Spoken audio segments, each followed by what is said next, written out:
नमस्कार दोस्तों, मैं राजेश्वर जायसवाल हूँ। आप देख रहे हैं द नीति न्यूज। द नीति न्यूज में एक बार फिर से आपका स्वागत है। दोस्तों, पूरे देश में जगदीप धनखड़, जो पूर्व उपराष्ट्रपति अब कहे जाएंगे, उन्होंने अपना इस्तीफा सौंप दिया है राष्ट्रपति को, और उस पर बहुत हंगामा मचा हुआ है। लोग ये अंदाजा नहीं लगा पा रहे हैं रातों रात ऐसा क्या हो गया कि उन्होंने इस्तीफा दे दिया। ऐसे ये अंदाज किसी को नहीं था, यह आशा किसी को नहीं थी कि जगदीप धनखड़, माना जाता था कि जगदीप धनखड़ साहब जो उपराष्ट्रपति थे, यस मैन थे, और जो सरकार कहती थी उसे निभाने के लिए, करने के लिए कृत संकल्प हुआ करते थे। सबसे ज़्यादा जो वो कुख्याति उन्होंने अर्जित की थी, वो पश्चिम बंगाल में अर्जित की थी ममता बनर्जी के टाइम में। ममता बनर्जी ने उन्हें अपने एक्स हैंडल से भी ब्लॉक कर दिया था। तो ये उनकी स्थिति थी, इतने वो कारगर थे सरकार के लिए, लेकिन विपक्ष के लिए बिल्कुल कारगर नहीं थे। कई बार वो हंगामा करते दिखे जाते थे। उनमें शालीनता की, जो बताया जाता है कि उपराष्ट्रपति का एक शालीन व्यवहार जैसा होना चाहिए, वो नहीं होता था। काफ़ी ज़्यादा एग्रेसिव हुआ करते थे। एक बार आप सभी लोगों ने देखा था कि जया बच्चन से कैसे वो भिड़ गए थे पार्लियामेंट में, अलग बात है। लेकिन जो तात्कालिक मुद्दे हैं, उसमें सबसे जो प्रसिद्ध मुद्दा है, हाई कोर्ट के जस्टिस जसवंत वर्मा के यहाँ जो नकद बरामदगी हुई थी, नोटों के बहुत बड़े जखीरे को बरामद किया गया था, उसमें आग लग गई थी, जो कुछ भी हुआ उससे रिलेटेड कुछ था। और उसमें जगदीप धनखड़ जी ने क्या हुआ कि राज्यसभा में प्रस्ताव लाने का, महाभियोग प्रस्ताव लाने का, जो जस्टिस वर्मा के ऊपर, उन्होंने जो प्रस्ताव है विपक्ष का, वो स्वीकार कर लिया। जबकि एक सच्चाई ये है कि इसे खुद सरकार लाना चाहती थी सबके सहयोग से, कि लगे कि मोदी सरकार जो है भ्रष्टाचार पर जीरो टॉलरेंस की नीति अपना रही है। तो उससे पहले ही ये हो गया। उन्होंने लगभग 63 सांसदों के साइन भी ले लिए थे, और उस पर बातचीत काफी आगे बढ़ गई। मॉनसून सत्र के शुरुआत से पहले ही सरकार ने यह स्पष्ट कर दिया था कि जस्टिस वर्मा को हटाने के लिए सरकार प्रस्ताव लाएगी।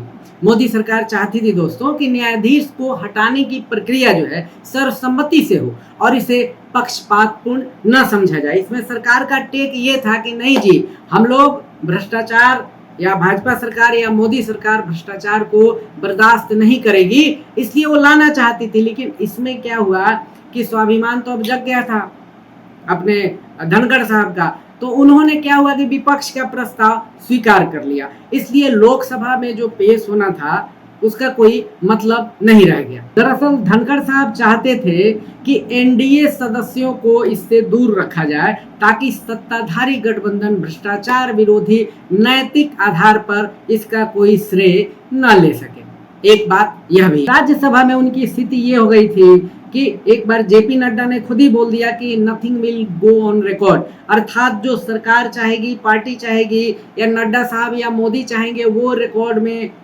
जाएगा या नहीं जाएगा। लेकिन ये निर्णय लेने का अधिकार जो है, जो चेयर पर बैठा हुआ होता है, अर्थात जो सभापति होता है, उसका हक होता है, उसका अधिकार होता है। लेकिन जेपी नड्डा ने बीच में ही उठकर बोल दिया था कि nothing will go on record. यह सब भी एक कारण हो सकता है। और जो स्वास्थ्य का मामला है उनका, उसमें कोई विशेष दम नहीं लगता है, क्योंकि उपराष्ट्रपति का जो पद है वो बहुत बड़ा पद होता है, और भारत में स्वास्थ्य सुविधाओं की और चिकित्सा और चिकित्सकों की और इन सुविधाओं की कोई कमी नहीं है।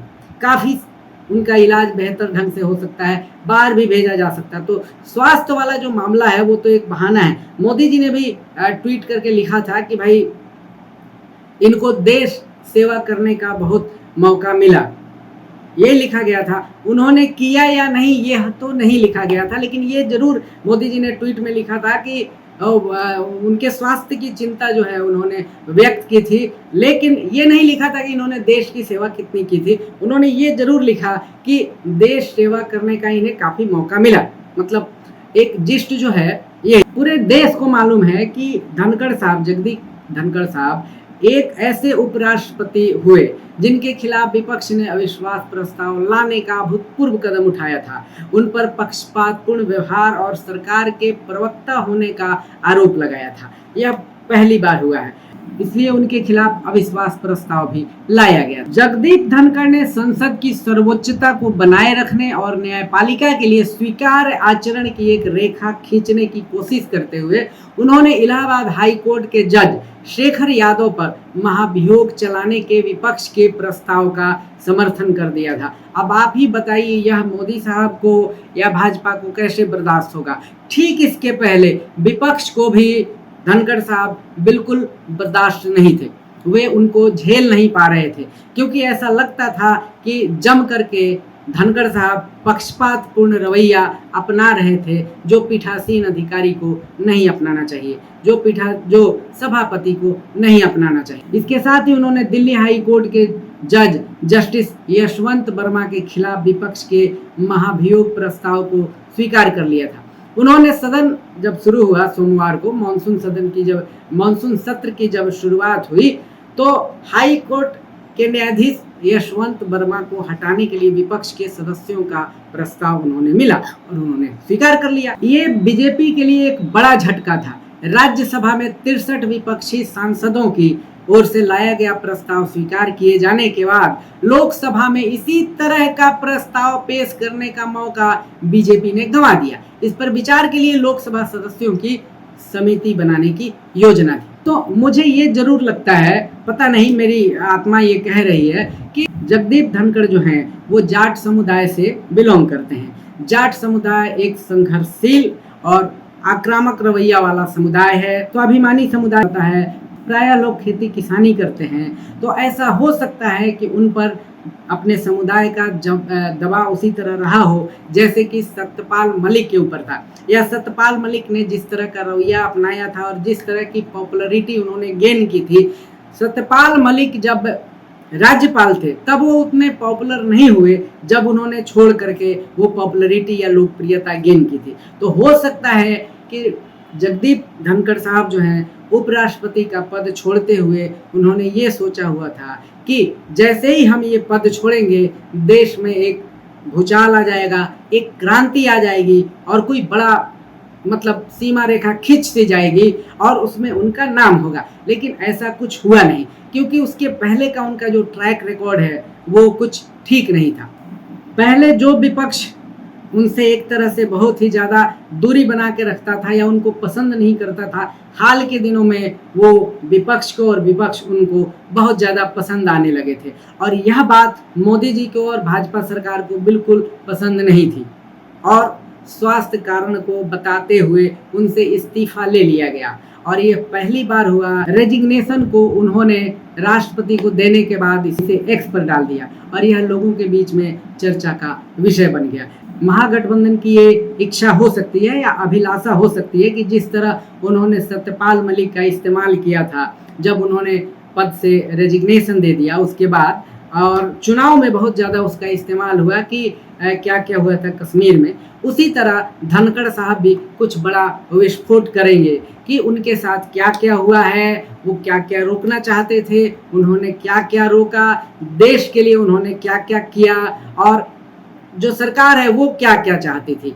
दरअसल ये सभी लोग जानते हैं या अंदाजा है कि यह हुआ क्यों है। कारण जो है, तात्कालिक कारण जो है 2-3 तो दिख रहे हैं, लेकिन अभी और भी बहुत सारे कारण जो हैं, किन कारणों से उन्होंने इस्तीफा दिया, यह आने वाले समय में रोज कुछ न कुछ घटनाएं घटेंगी, रोज कुछ न कुछ तथ्य आपके और हमारे सामने आते रहेंगे। तो दोस्तों अभी देख रहे हैं कि इसमें क्या क्या होगा। एक बात और बताना चाहूँगा कि बिहार का इलेक्शन सर पर है और बिहार में 2-3 बार, बिहार में कई बार आ चुके हैं धनखड़ साहब। तो इस चुनाव में पक्ष विपक्ष दोनों तरफ से उनका इस्तेमाल पद पर न रहते हुए भी पक्ष और विपक्ष दोनों तरफ से होगा। हाल ही में अभी मोतिहारी मोदी जी भी आए थे और उनके कुछ समय पहले, कुछ महीने पहले एक दीक्षांत समारोह में, महात्मा गांधी सेंट्रल यूनिवर्सिटी के दीक्षांत समारोह में उपराष्ट्रपति भी आकर के जा चुके हैं। तो दोस्तों आपको हमारा अगर ये वीडियो ठीक लगा हो तो द नीति को लाइक कीजिए, शेयर कीजिए, सब्सक्राइब कीजिए और कमेंट तो अवश्य ही कीजिए। धन्यवाद।